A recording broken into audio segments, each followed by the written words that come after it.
الحاجه محاسن ستك بتعمل ايه؟ بتدعي لي. بتدعي للدكتور علي. والله بتدعي لك بظهر الغيب انك ما شفتكش شخصيا.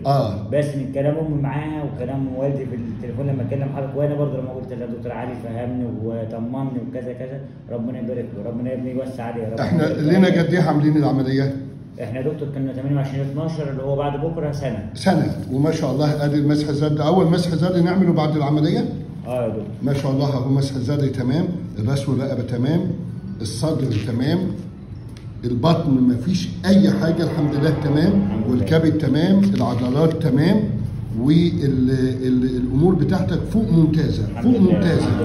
واعتقد احنا يعني عملنا تحليل دم تاني ولا بس الاشعه؟ نعم لان انا بس دي حاجات قديمه. دي برضو اشعه قديمه. تمام. دي الجوابات القديمه بتاعتك. ممتازه، وده الرنين المغناطيسي. ده كان بعد العمليه. تمام. وده المسج بتاع دكتور اليانيس. تمام. واحنا المره اللي عدت انا شفتك كنت لابس شورت ما شاء الله، وكانت الامور تمام. وقلت لي ان انت عم تسوق المكنه والعربيه والامور تمام. الامور ممتازه. الدرجه جنب حضرتك بتاعتنا دي. لكن وانت جاي سايق. والحمد لله انت من المره اللي عدت ما كنتش بتلبس حفاض. ما بتلبس. لا الحمد لله. ولحد وقت ما بتلبس.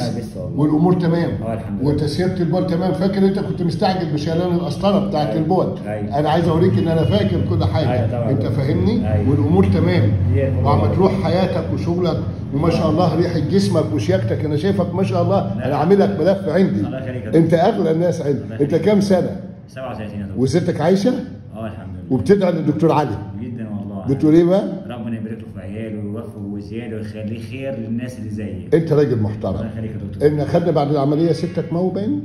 خدنا 4 لسه. 4. والدكتور عماد، انت حضرتك كنت مع الدكتور عماد ولا مين؟ عماد محمود حماد. قال لك ايه لما شاف المسح؟ ده الحمد لله على فوق الممتاز و100 وبس كده. يرجع برضه الدكتور علي عشان برضه متابعات والدنيا دي، وجاي تعمل لي 3 اورام بس بعد 3 شهور تقريبا.